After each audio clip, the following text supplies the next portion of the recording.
Wild animals can undo a whole lot of our hard work, but they can also be a big help, and they're a real joy to have around.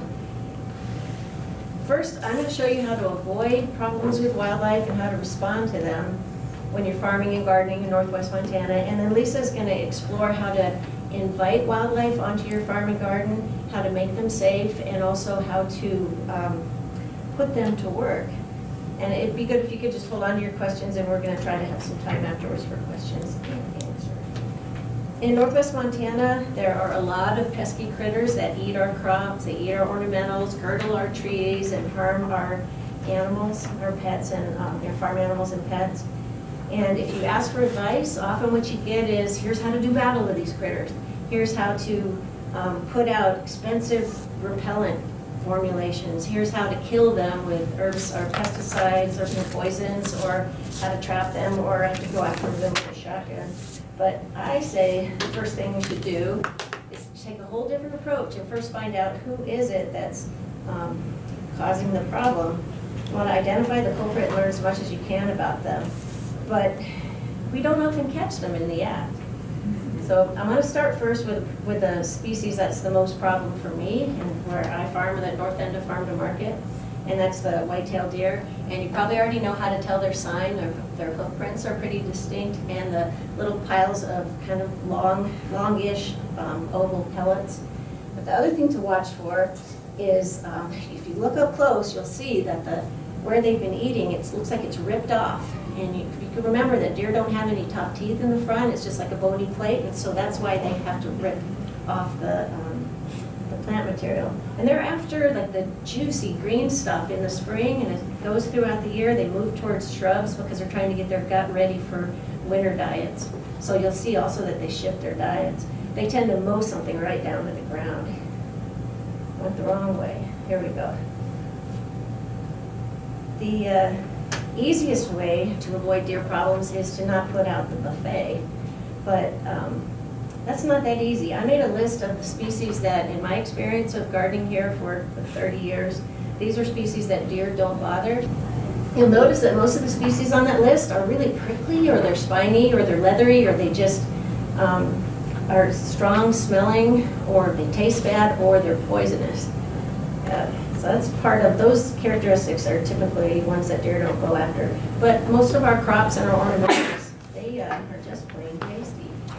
So the first, the most obvious defense, and actually the best defense against wildlife getting into your crops, is fencing. The rule of thumb is that whatever species you want to keep out, you want to make the fence be tall enough that they can't jump over it at a full run. So for deer, the recommended height is 8 to 9 feet. My garden fence is only 6.5 feet tall, and I've never had a deer jump it, so I think that's good enough. It's really going to be up to you what you find out. The thing about this kind of fence is a woven wire fence, and I think these are super effective. They last a long time, but they require a lot of know-how and a lot of labor, and there's a lot of special tools, and they're pretty expensive. A cheaper option is a welded wire fence, and you can even get like hog panels that are often like 8 feet long. I think they're maybe 4 feet by 8 feet, and you can stack them on top of each other. It's a whole lot easier to install. They are a lot cheaper. And this picture is in here to remind me to tell you that anytime if you have a garden that you're fencing to keep your deer out, always close the fence every time, or the gate every time you walk out, because deer can get in your garden, and then they end up throwing their bodies against the fence to try to get out, and it's really horrible. They can be hurt very badly. It's very traumatic for the people too. So just always close the gate, even if you think you're only going to be gone for a minute. I always close the gate behind me. If you have just single trees, it can work really well to just put a fence around those trees. So you just have to remember that it needs to be 4 or 5 feet high and big enough around that the deer can't put their faces through it to reach the plant. So if your fence has big mesh like this, it has to be further away from the plant because they're going to be able to stick their faces in and reach part way. If you live where deer live in the winter, you want it to be taller than 4 feet. Because winter like this one, yeah, where they can stand on the snow and still be able to reach it. There's another thing about deer that you can take advantage of, is that they don't like to feel trapped, so they won't jump over a fence into a small area where they might feel trapped. And I have a raspberry patch, it's raspberry and asparagus, so there's great food in there for deer. Fence is only 4 feet tall, but I've never had a deer jump that fence, and it's because it's a real small patch. And supposedly it's because they will feel trapped in it. They'll walk right next to it and taste the flowers on the side of it, but they don't go in. So the next critter to think about when you're trying to identify who done it is the rabbit. The big difference between rabbits and deer is that, rabbits do have those front teeth, and so when they bite off, it's a real sharp cut, and it's almost always at an angle. So you can see this out in the woods too. You can tell if you have snowshoe hares because they'll leave the shrubs and trees that they munch on at a real sharp point. Their pellets also are like round, and they're usually a lot more scattered. Rabbits tend to just nibble here and nibble there. They don't just mow something down to the ground. Rabbit fencing, if you don't have deer around, rabbit fencing is totally different. It only has to be 2 feet tall, but you also have to dig down 6 inches to add protection from the burrowing rabbit. If you have deer and rabbit, this works to have a larger mesh on the top, smaller mesh on the bottom. You always also have to bury it underground. But what about all these critters that can climb over the fence? So the recommendation for that is to have a floppy top on it that flops outside your garden. And so that way, if a critter like a squirrel is trying to get up, they have a hard time getting over this floppy top. So I like this illustration because it shows the floppy top, and then it shows the bigger mesh for deer, smaller mesh for rabbits, and then a buried part underneath. I would bury, the part that's buried underneath also needs to have a small hole. Remembering that critters like rabbits and mice can get into anything that's big enough for their skull. So unless they're really fat, which happens sometimes, but for the most part, little mice can get through tiny holes as long as they can get their head in there. So for rabbits, for rabbits, they recommend an inch. So squirrels can get right into my garden because I have a big mesh all the way down. I don't have rabbits, which is part of why we just have that mesh all the way down. And this is the thing they do that gets me the most annoyed is they bite my tomatoes or they steal them. And researching for this presentation, I learned that oftentimes they're just thirsty. And so this next year, I'm going to do a much better job at leaving water all the time in my garden so that they can get their needs met, so to give them some water. You can also try scaring them, and which apparently works for squirrels a lot of times. I haven't tried it. But the thing about scaring is we're used to thinking that something needs to be as realistic as possible. So they'll sell you a super realistic scarecrow owl. They'll even sell ones whose heads turn around. Some of them are battery operated. They also have battery operated ones that will flap their wings. And you can imagine these are getting pretty expensive. But this is probably, I'm sure this is as effective or more effective. And this is what I'm going to do this spring while it's still snowy. I'm going to build several of these just as a craft using leftover CDs. The thing is, if you exaggerate the eyes and things like that, and then take advantage of motion. So you'd want to put like a fishing swivel on something like this, make it out of like leftover pieces of foam or something so the rain won't destroy it.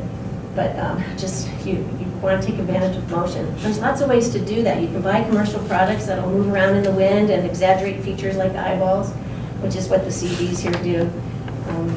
And you also want to move things around in your garden. Every week move stuff around.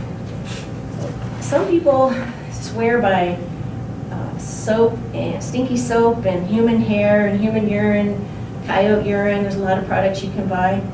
I've never had any success with these. And supposedly they do work for a short time, but only in a real localized spot.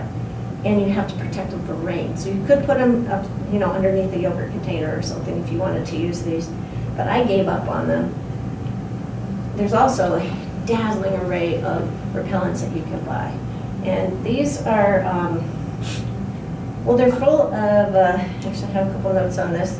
They're full of objectionable ingredients. They're stinky. A lot of them have peppers in them, which I always got in my eyes. And they also have a lot of chemicals that are often not safe for use on crops, just like, if they happen to have lion poop in them or something, you don't want to get those on your crops.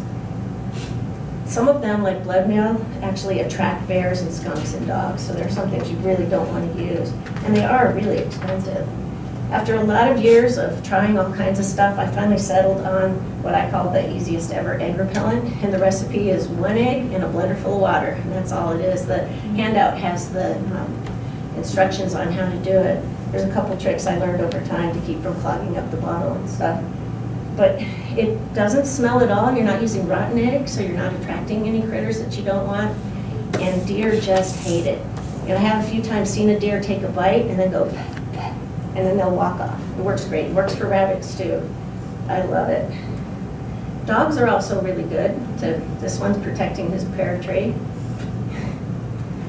As long as you have a well-behaved dog, you need a dog that's going to not chase the deer very far and maybe just get them out of your yard, but not chase them far and cause a problem and make a mess in your vegetables. So my dog doesn't help a bit when it comes to something like protecting berries because she likes to eat them herself. So what I started doing years ago, based on a recommendation in a book, was I started making strawberry rocks, where you just take rocks of the right size and shape, spray paint them bright red, and you can use the same rocks year after year. You just put them out right before the berries turn red, and the robins will come along, and I've seen them do it too. They'll peck it, and then it's like, oh, these aren't any good, and then they leave your strawberries alone for the rest of the year.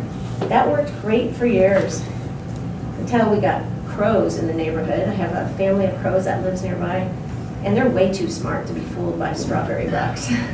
So yeah. I started putting mesh netting over my strawberries, and that's worked great for years. As long as it's really important that you hold down the edges with wood or rocks so that you don't get any birds trapped underneath it. I'll get back to that. If you have berries that have, like blueberries, that have the berries that are kind of bunched up, you need to have your mesh kept a whole foot away from the berries so that the birds aren't reaching through and grabbing the berries.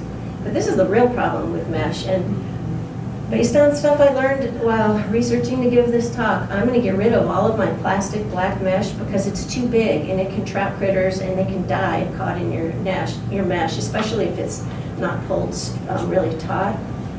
The test is that it has to be 1/4 inch or smaller mesh, and you don't want to be able to, they call it the finger test. If you push your finger through it, then a critter could go partway through it and get trapped. And that's especially true of little birds and reptiles and amphibians. And also, as soon as your berries are ripe, get that mesh off and put it away, and that cuts down on the chance of them getting caught in it. The best trick, though, is to just harvest your berries every day, every other day at the very most, and you won't have nearly as many problems with both the birds and mammals or wasps. A lot of the birds that eat berries also eat insects, and I don't mind sharing them. So, I don't mind at all. It's a little bit tougher when they come and wipe out my whole orchard, which has happened before with deer, with squirrels, because there are a lot of squirrels and a lot of different kinds of birds, and also deer just love to eat your apples. And there's some other kinds that do too. With deer, you can spray the low branches with that egg mix. That works really well. But I don't mind having deer in my garden, in my orchard, because they do keep the low branches trimmed off. And they also eat all the apples that fall on the ground before they're ripe, and they keep it cleaned up. So I really actually like having the deer in the orchard.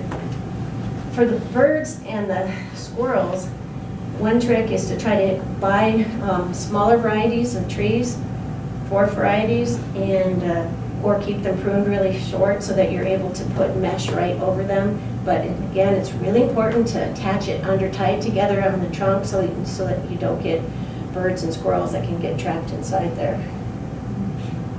You can also try a lot of scaring devices in your trees.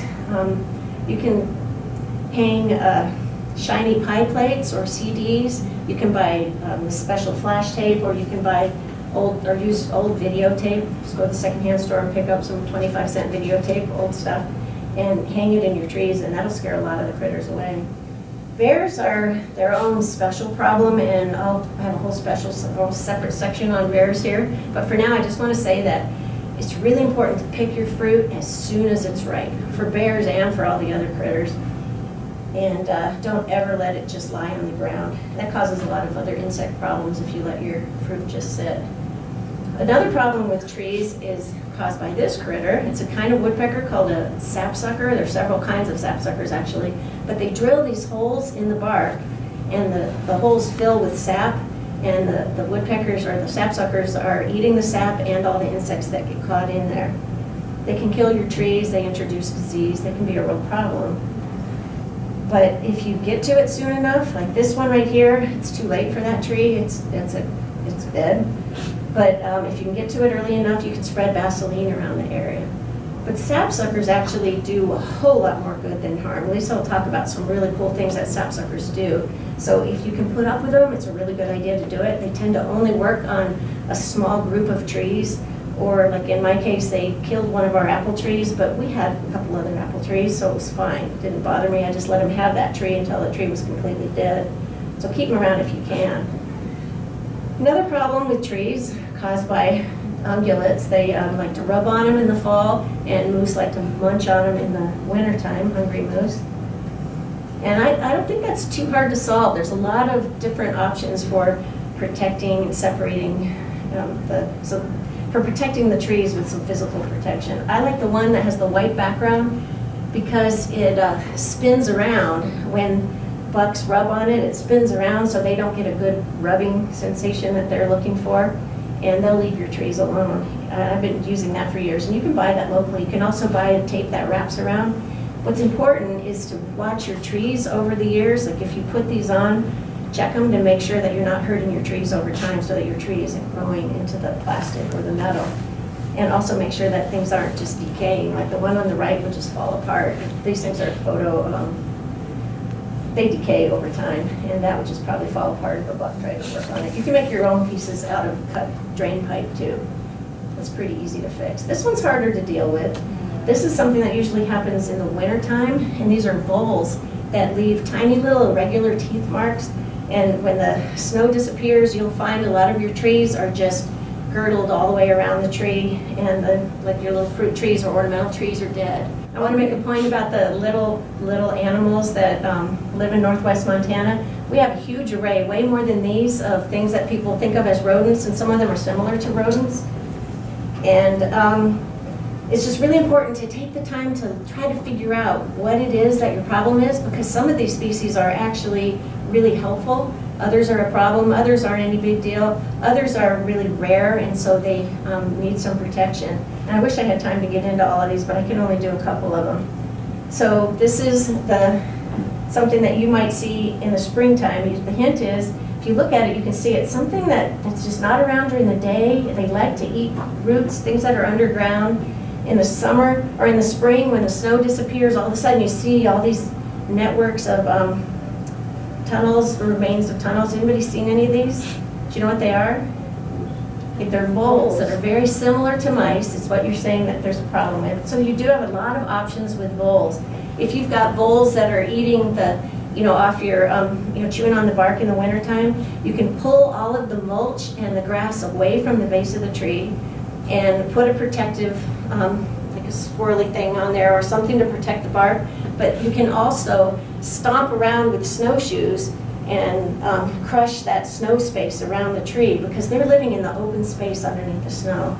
In the summertime, sometimes these things just drive me crazy, and I put the egg spray out. They don't like the egg spray, but I have many times trapped them. And the trick that I use for voles is that there's a small hole that I'll cut in a yogurt container and put a snap trap inside here. But I've only ever caught voles in these because apparently none of the other little rodents or shrews, none of the other little guys like to go inside there. So this has worked really well. My favorite trick for voles, though, that actually works in the wintertime too, is these sonic spikes. They're solar powered. There's a lot of different brands that sell them, but this is the only one I found that worked. And it's the Mole Max Mole and Gopher Repeller, which is ironic because we don't have moles here and they don't seem to work on gophers, but they work great on voles. Don't get it confused with Mole Max Mole and Vole Repellent. It's kind of funny. They have repellers and repellent. And also you really need to look closely to make sure you use the one with the chatter sound technology, because what this is it's a lot of the rodents that live underground, they let out a warning, ee kind of sound. And so this mimics that sound, and it's underground, so it travels underground. So you need to put it in really thick, dense soil. My soil is super dense, so it works great. Do you do one of those for every tree, or? No, my garden is pretty big, and I just have 2 that are spread out. And what's crazy is you can hear them in the middle of the winter, even under a couple feet of snow. They recommend that you not leave them out in the winter, but I didn't get to them, and I could hear them when I'm out harvesting my carrots. I can hear them going, even under a couple feet of snow. Supposedly they'll go for 3 weeks after just one day of charge, but I love them. They didn't work for Lisa at all, but possibly because one of her big problems is this creature, the northern pocket gopher, which has these funny little pouches in their cheeks, and they're bigger than the voles. They also leave pathways that show when the snow melts out, but I don't know a whole lot about these. They're pretty different. They're much fatter. They'll chew up your plants underground, and they'll even chew up like cables. They cause a lot of problems. You can build little like fence structures underground, buried wire baskets sort of around your plants, and you can also try to trap them, but apparently you need to get rid of 70% of the population or more, and they're just going to stay at the same level.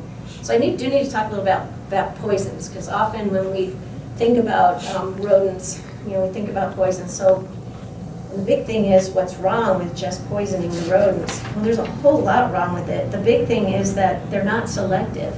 They'll kill whatever eats them. You think, well, I'm only putting it out for the mouse. Well, the mouse eats it, or if we're targeting, it could be the vole. The vole eats it. The vole doesn't feel very good, walks around. Really easy for an owl or a hawk to catch that vole. The mouse is still full of poison. You kill the owl or the hawk.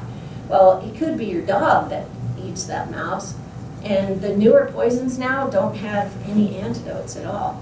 And so they're anticoagulants, so they bleed to death, and your vet can't do anything at all to help your dog. So you have to be really, really careful if you're going to use poisons. The thing about traps is they're often not selective either, and so if you're going to do trapping, you need to do something like protect other species from the traps, like put them underground or be real careful with where you put them. Lisa's had great success with these black box things because apparently they only kill the pocket gophers. It's called a black hole. Black hole. Black box is a different product too. You can also use live traps, which work great, but you just have to be really careful that you are letting the animal go in a place where they're going to be able to get their needs met. So you don't want them to just starve to death somewhere else. You also don't want to just take them to your neighbor's house. Skunks, a quick word about skunks. Skunks are actually much more good than they are bad. They do a lot of good work for us. The thing about skunks, though, is obviously that they can spray you, so you don't want to keep them around your house. So don't leave out any food or any attractants that are going to draw skunks to hang out near you. For years, I've used these stinky, old-fashioned mothballs. I throw maybe 2 or 3 under the barn every year, and it doesn't take very many. The skunks will leave right away. Neighbor calls and said, "Did you just chase your skunks off again?" The skunk will go to the neighbors. But you have to be really careful because these are poisonous, and you want to make sure no kids or pets can get near them. So I also included on the handout this recipe for how to denature the protein that's in skunk spray, and this works 100%. So, okay, now finally to the big troublemakers. Black bears and grizzly bears, definitely not critters that you want to have around. But you need to know that they are expected, and they do exist everywhere in northwest Montana now.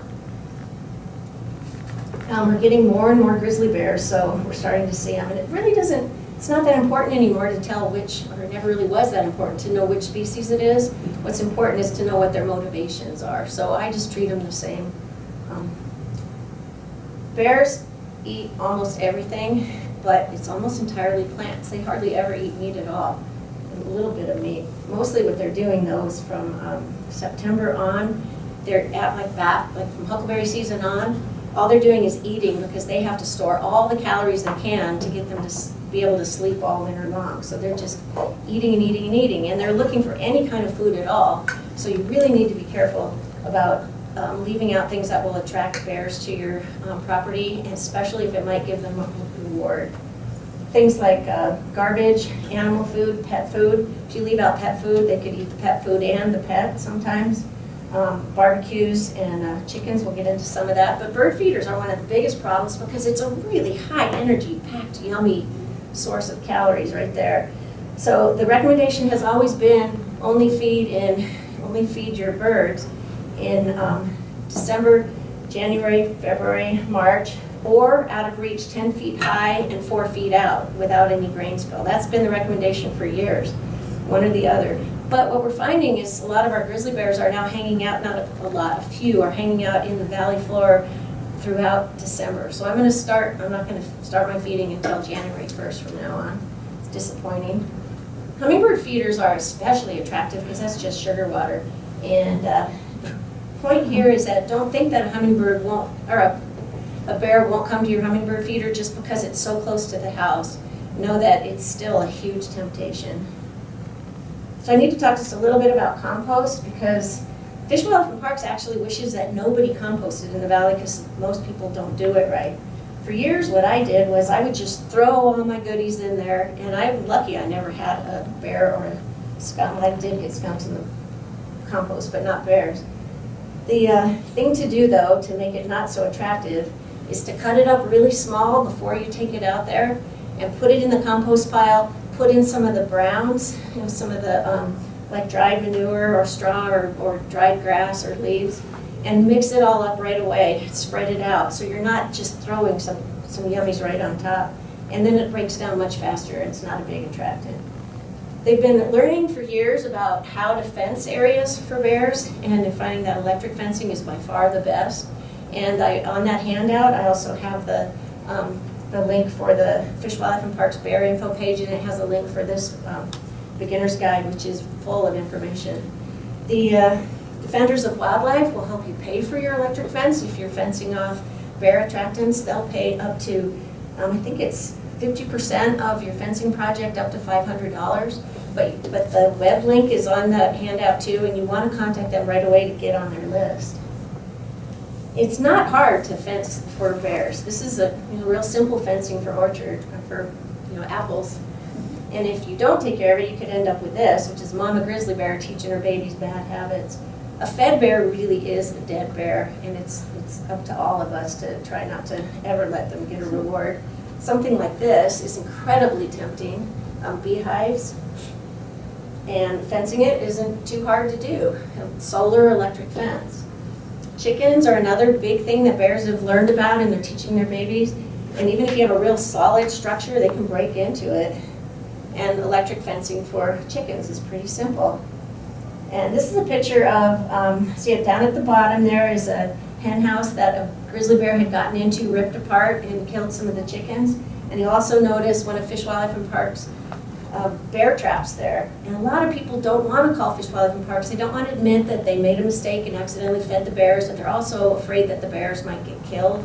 But I can't tell you, it really is a good idea to call Fish, Wildlife and Parks. Usually what they're hoping to do is to catch the bear, move it just far enough away so that they have time to help you solve the problem.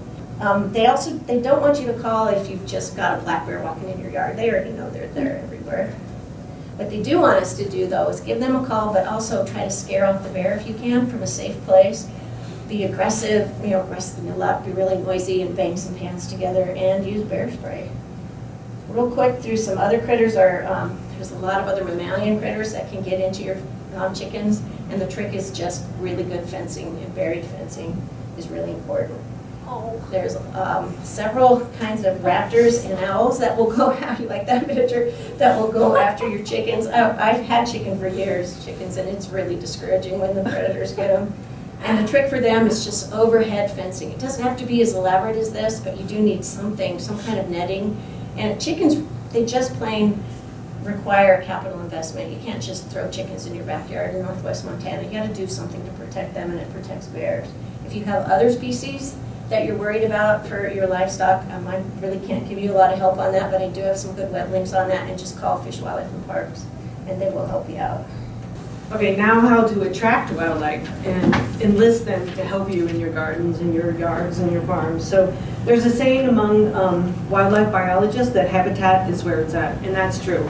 There are 3 components of habitat, and if we're missing even one, the likelihood of a species being in that area is reduced to nearly 0. Each species has its own habitat requirements, but all species need food. This is a mountain bluebird eating a caterpillar larva.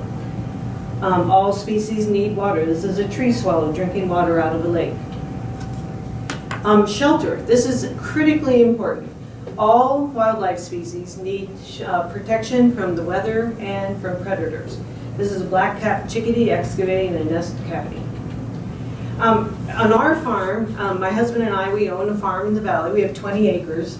So we really tried to, and my husband's an organic farmer and I'm a biologist, and we tried to complement each other by using tools to benefit both of us. I love all the birds, but I love really good food. But we do have some challenges. When we first moved to our farm, we started plowing some of the grass, and the first year we had horrible issues with army cutworm moth larvae. It was like a razor blade, just cut off the top of all the plants. Flea beetles, they can really wreak havoc on your greens. Wireworms, last year we had a pretty bad issue with wireworms. But there are things you can do. And cabbage moths, I love broccoli, but boy, there have been some years that we really had issues with green worms on broccoli. But if you encourage animals to help you, we also have chickens. And I have to keep them fenced up most of the time in the spring because they go and eat the seeds that we've just planted or the little seedlings. So they wreak havoc in the garden. But come late summer, early fall, I love to just open them up and let them free range all over our 4-acre around the house area. Because we get grasshoppers really bad. And they love grasshoppers. So it's like, let them out, let them do the work, let them help us. But this is outside in the summer. But the one thing, if you look, we don't have any large trees or snags. A snag is a standing dead tree. And that's what is really important to provide shelter for a lot of the animals that help us. Almost all the animals that nest in a cavity nester, are insectivores. So we do work really hard to attract cavity nesters to our yard. And as a result, these are pictures of some of the food that my husband has grown. He's actually in the back corner here. He spoils me with really good food. And the way we do that is that we put a lot of nest boxes up. We own 20 acres and he helps me. He builds these really great nest boxes. This is an example of what not to do. The overhang is not protected. This one is. And then the other thing that this has is a side door. This good. You want to be able to clean your nest boxes out every year. And also, if you get some of the non-native bird species like starlings and English sparrows, you definitely want to open that up and get their nesting materials out. They really compete with our cavity nesting species, and they don't really help us much on them. This is an example of a snag that was used by cavity nesters, and the one thing you can see, the sapwood is still intact, but the inside has rotten out, and that is what cavity nesters key in on. But how do they make a cavity in those? Let me back up real quick. In the other species, bats. So birds, the cavity nesters are insectivores, so they work all day eating insects. Tree swallows, when they are nesting, a single tree swallow can eat 2,000 insects a day. And then the sun sets, and what happens? The bats emerge, and they pick up where the birds left off. And it talks about how bats and birds can save the agricultural industry here in the United States billions of dollars annually. And the way that works is that farmers don't have to use as many pesticides, which is a win-win because pesticides aren't good for birds. It kills the insects but can also poison them. And also it's a carcinogen, it can cause cancer. So shelter, this is a picture of a white-headed woodpecker when I did my graduate work in the Central Oregon Cascades. And I just love this little chick sticking its head out. So what's happening is the inside of this snag is enlarged. The parents can go in and excavate a cavity, but the sapwood is still real hard and intact, and it provides protection from both the predators and weather. Here's a black-capped chickadee. They will nest in a lot of different areas, but they are always looking for anything that's suitable. You can have 1,000 dead trees out on a landscape, but it doesn't mean you have suitable nesting habitat. So what makes something suitable? So as trees age, they get decayed. And the pattern of decay determines the use by wildlife. This is a pileated woodpecker. And on the left, Those are foraging holes. They love, their primary prey is carpenter ants, but on the right is a nesting cavity. So most trees rot from the outside in. Most fungi will feed on the sapwood and not affect the heartwood. But then sometimes you get trees like this. This is a cottonwood tree. It's still alive, but the top has died. And where I worked in central Idaho one year, there was a pair of kestrels, American kestrels, nesting in it. And the reason this tree was suitable is because it had heart rot. And heart rot, why is it so important? Heart rot is a fungus that only affects the heartwood, and only when the tree is alive, and it doesn't kill the tree. They can live hundreds of years old. If you ever go up to like Avalanche, the trail, the cedars, huge trees, and a lot of those have heart rot, but they're hundreds of years old and they are still alive. But what happens if you look here, this is the sapwood, the light color stuff, and this is the live tissue where all the water and the nutrients are carried up to the tree. But as the tree gets larger, that sapwood, the inner layer dies and becomes heartwood, and so it's no longer living. But if it's like we get a cut on our arm, if it has a broken branch, then the heart rot fungi can go inside to the heartwood and it starts slowly decaying that. And that allows it to be softer, and that's what the woodpeckers key in on. So different tree species have different susceptibility to heart rot. In our area, all the deciduous trees, cottonwoods, aspen. Aspen is like the most valuable wildlife tree you can really plant if you want to attract cavity nesters. Birch trees, but also tree species like western larch. They are very susceptible to heart rot, and they can live hundreds of years with it. By contrast, like Engelmann spruce, I've hardly ever seen an Engelmann spruce with heart rot. So the cavity nesters, this is a pileated woodpecker, a northern flicker, an American three-toed. These guys are considered keystone species, and what that means is that by their presence in an area, that allows for the presence of an abundance of other species and in great numbers. And they do that because they're the ones that can excavate these round holes in a snag. They go around and tap, and they can tell if it's hollowed, if the heartwood is softened. So that saves them an enormous amount of energy. They just have to excavate through the real hard sapwood, and then once they get to the softened heartwood, it just goes so much faster. I worked on a woodpecker study, and once they got through the sapwood, it would just be a couple days that they could finish those cavities.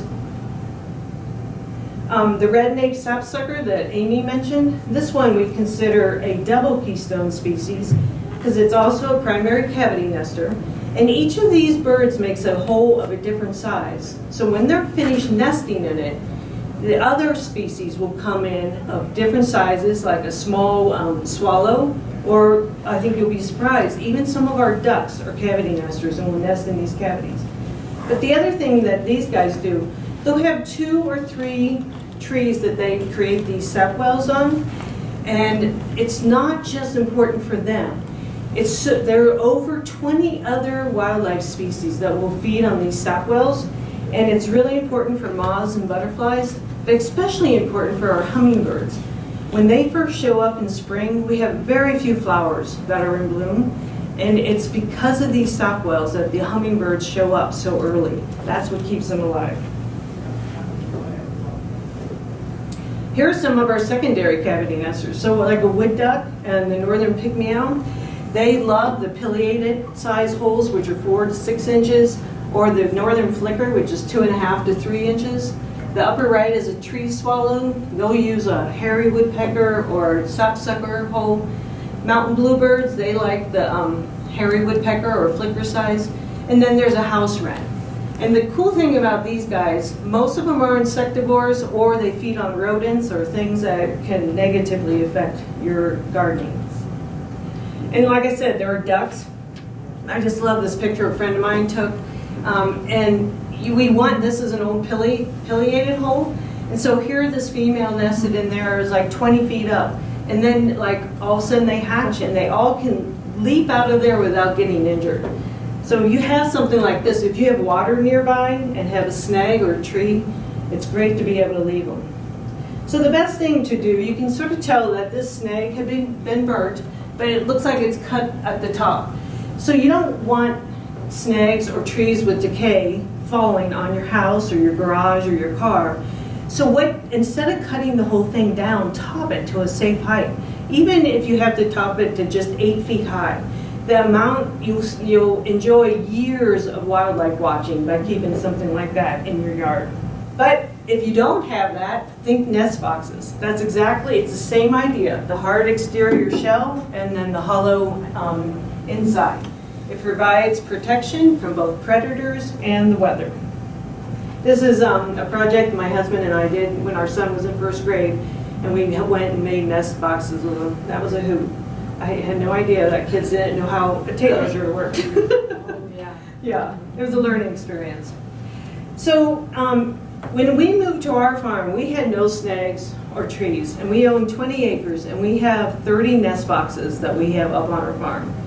And it's just amazing. The name of our farm is Swallow Crest Farm because, I mean, we have so many swallows.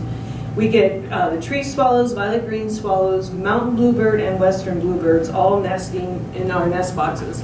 And we pretty much just make the bluebird box, but the swallows we use this readily. But if you have stock animals, mainly cattle, horses too, they love to play with them, especially our steers with the horns, and they'll just knock them off. So you always want to put them on the outside of the fence so those animals can't get them. The other thing, you always want to face that nest hole away from the predominant weather. On our farm, most of our weather comes from the southwest, so we orient our nest holes facing east, and that seems to be really successful. The only exception is when we place them on buildings. This is on the north side of our house between our bathroom and our bedroom window. And that nest box gets used every year by tree swallows. And it's just delightful, you know, to lay in bed in the morning and you can hear the babies start, you know, softly calling for food. It's a real soft sounds, and it really protects them because it's under the eaves of the house. This is a picture of going up our driveway, and you can see how I've placed a whole bunch of nest boxes close. If I was just interested in bluebirds, this would be too close. But because we have 4 different cavity nesting species, we can get bluebirds here, tree swallow here, and maybe a violet green swallow there. We also, because this is around our chicken house and we have lots of flies in the summer, I really want to use the birds to help me. So right there to the right of the barn, we have 6 more nest boxes on the fences right there. And we have years that we have probably 95% occupancy. If you're lucky enough to live near water and you want to put a duck nest box up, there are instructions for the dimensions, but make sure you put one of those guards on because mink really like to feed on baby ducks. Here's a list of the cavity nesting birds in our area, and almost all of them are insectivores or feed on rodents, so it's really important to be able to encourage these. This doesn't even go into the mammals. Like all of our bats will nest in cavities. We have pine martens, we have flying squirrels, creatures like that. If you have a forested area, a lot of people hate mistletoe, but mistletoe is actually really important for some of our mammal species. Pine marten like to rest, den in those. If it falls, mistletoe clumps fall onto the ground in the winter, it's super nutritious for deer and they really like that. Species like the brown creeper, it doesn't nest in a cavity, but it will nest behind the sloughing bark of a tree, a large tree. And then hollow trees, look how many species use those. And the trees that completely get hollowed out, and the real big ones, the black bears love them, especially females with cubs, because the larger male black bears can't get in there. But be aware, on that handout are 2 species that that are cavity nesters, but we don't want to invite to nest on our land, and that's the European starling and the English sparrow. They're both non-native species, and they really are aggressive and outcompete our native birds. So that's why I have this here. If I see that English sparrows are taking up nesting in this, I'll go and just pull out all their nest materials and their eggs. The starlings need a larger hole, so if you're making a wood box or a wood duck nest box or a kestrel, that's when you get issues with them. Not all birds are cavity nesters, so there's a different type of shelter. Wildlife and shelter belt rows, like really thick, dense spruce trees. It's incredible cover, like especially with the windstorms we've been having. A lot of the birds will nest and just seek cover in those kinds of trees. In the bottom left are hybrid poplars. When we moved to our place, we didn't have trees planted around, and I wanted some privacy, and I wanted to provide for wildlife habitat. So I alternated with these hybrid poplars, and then a native ponderosa, hybrid poplar, duck fir. And so now it's grown up, and the hybrid poplars don't live real long, and they're sort of dying back, and the native trees are taking over. So I'll do a row of trees for like shelter and cover, and then the next row will be like anything that will provide food, like chokecherries and mountain ash.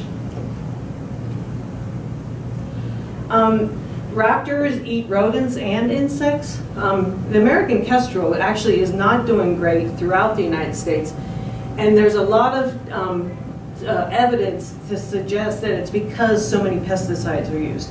They also feed on grasshoppers, and we think that we're just sort of wiping out their food base, and there's secondary poisoning. But we encourage them in our area, and the best way to encourage these guys, because they all eat rodents, and we definitely have voles and pocket gophers. So what we do, or if you have the option, natural trees or snags for perch sites, you want this like 30, 40 feet up. But years ago, when we first moved to our farm, we had above ground electricity, and then our power kept going out. And so they said, okay, we're gonna put your power underground. And I was out there, I'm like, well, what are you gonna do with the power poles? And he's like, oh, we're just gonna haul them off and burn them or whatever. I said, well, can we keep them? And my dear husband put these dug holes for me and put them up, and we have perch posts. And now if you go to the base of those, you're gonna just see owl pellets all over the place. And the falcons and the hawks use them too. And we see them out there hunting frequently. Okay, the other component that is critically important to wildlife is water. So if you don't have water on your farm or your land, you want to provide water. When we first moved to our place, I just started feeding birds in the winter, and I didn't have water, and I was amazed. Once I got water on the property year-round, the number of birds that we would see throughout the year probably tripled. So water is so important, and there's a way to do it through the winter too. And that's what you want to do, use a plastic container and then get one of these de-icers. And that keeps it available all winter, and the birds just love it. They'll even take baths in the winter. The counter side of that is some cats are drawn to these areas where you feed. We have a cat at home that likes to kill birds, but he's a great mouse catcher because we have a big barn. So I love having him around for that, but I had to take special precautions with him, and we've been there 22 years now. And so what I did, he used to come and just sit at the base of the bird bath, and the pine siskins aren't real quick, and he would just leap up and grab them. Like, well, that's not gonna work. So there are two things that I do. He's not allowed out. This isn't my cat, this is just a picture. When it's the bird breeding season, I keep him in during the day and only let him out at night, because rodents are nocturnal, the birds are diurnal during the day. And if he does go out during the day, he's got to wear this collar. It's called Birds Be Safe. And the collars with the bells don't work very well.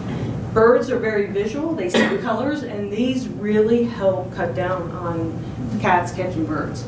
The other thing we did is put a very flimsy fence, just like Amy was talking about, around the bird bath and bird feeder. And so the cat doesn't like to jump over that, because it's like this. So that's really helped. Now the final component is food. So that's one thing that I do. We grow strawberries and raspberries, and the birds eat some of those. Sometimes they really get the strawberries, don't they? But the key is picking them frequently. But we also plant native species to provide food for them. Chokecherry, mountain ash, we have these all throughout the yard and the wildlife line. elderberries. These are cedar waxwings. Sarvisberry. And black hawthorn. Black hawthorn is really important because not only does it provide a food source with the berries, but it has thorns on the trees and the birds love to nest in there because it affords them more protection. And then I don't always just do native plants. I've learned that planting some non-native ones extends the season for food and pollen on our property.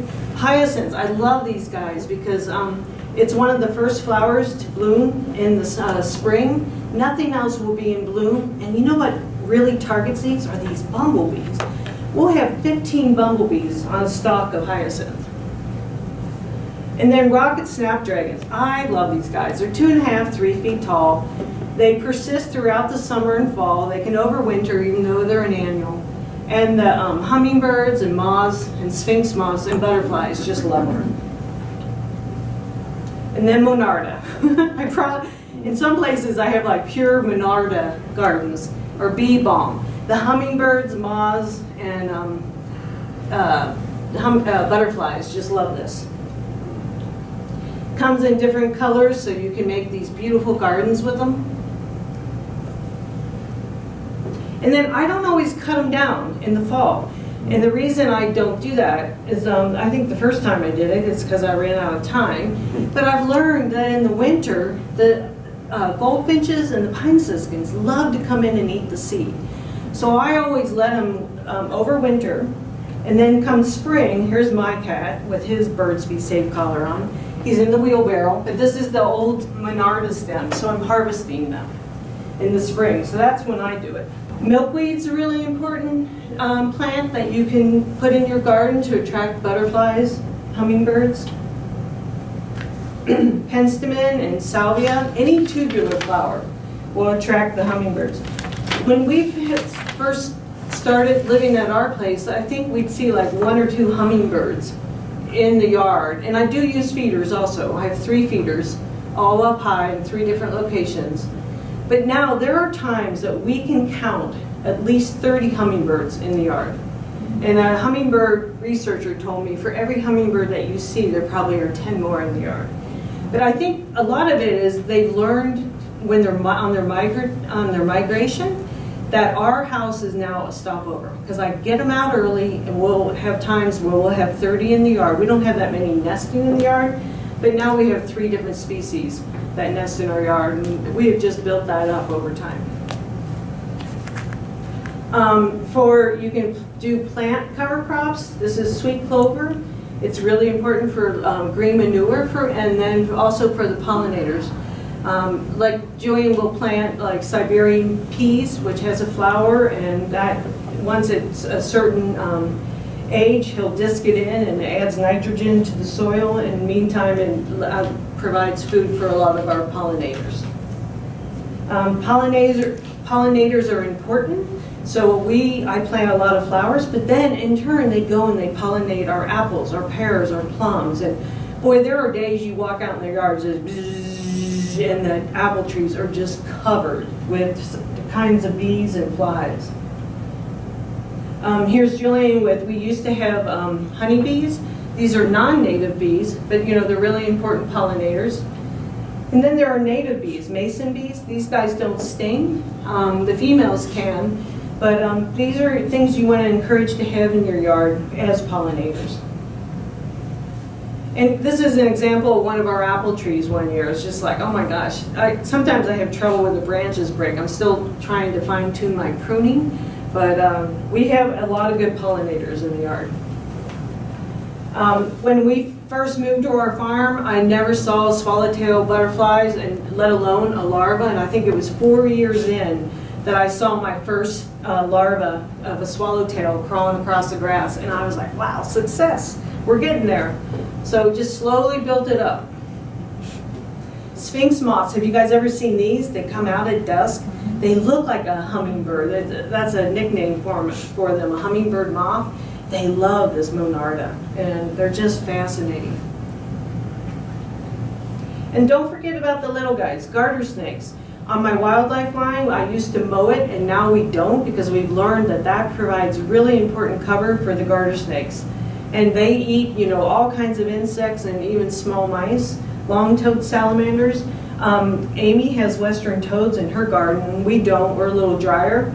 But she provides these half rounds of bark, and she said that the toads love to use them. If you have a slug problem, you want toads in your garden. They'll eat them. And don't forget about some of the mammals. A lot of the mammals have a really bad rap, you know, coyotes. You know, I always hear people wanting to shoot them, but you gotta remember, they are the ones that are gonna eat those ground squirrels and those pocket gophers. You want them out there. Short-tailed weasels, ermine, and besides, they're super cool to see. One of I think one of the best strategies there are to figure out what you can do to help enlist wildlife's help, as well as to solve some problems is, like we said before, to try to learn as much as you can. And this website, it's Fish, Wildlife, and Parks, and it's Montana Natural Heritage Program has this animal field guide, and the website is on the handout. And it's just an amazing array of information. It's a great thing to use for identification and for learning about them, so that you can kind of think about the problem or the solution. You can think about it from their mindset. You know, is it cover that they're coming for, or water, or just to learn as much as you can. There's lots and lots of information out there. Fish, Wildlife, and Parks has all these living with brochures. I have some in the back, but I also have a link for the whole set of them is on the handout, and same with these other two documents that are just full of information. Our handout, make sure you grab one on your way out because it's got the recipes in there. And we hope that we've convinced you to work with instead of against wildlife. And I really like, you know, thinking about wildlife as part of our community food system, which was the theme of this year's workshop, as wildlife are an essential part of that. And the reality I see is somewhere between these two. It's not a battleground. I don't really see it as a, you know, magical system either, because there's some struggle, but, you know, it's a trying to find a way to work to live together. The reality is somewhere in between there. Wildlife enrich our lives, diversity and wildness, and they're vital for a resilient world. So, any help with magpies eating all of your sweet cherries? Do hanging things help? I think they're netting. The ball Blue thing with jays, the eyes. netting, yeah. They Jays. eat all our sweet cherries. For sweet cherries? They come and then they go when the cherries are gone. Is there anything you could hang? I would do the CDs and the pipe, I'll try like the shiny CDs. pie plates, and I mean, just go for a mix They're of so all kinds of smart. things. I'm planning to put one of those owl, you know, that fake owl thing that I showed that the boy held. I'm going to put some of those in the trees too. I'm gonna try that. Yeah. Okay, I think we're all done. Thanks. Yeah, thank you.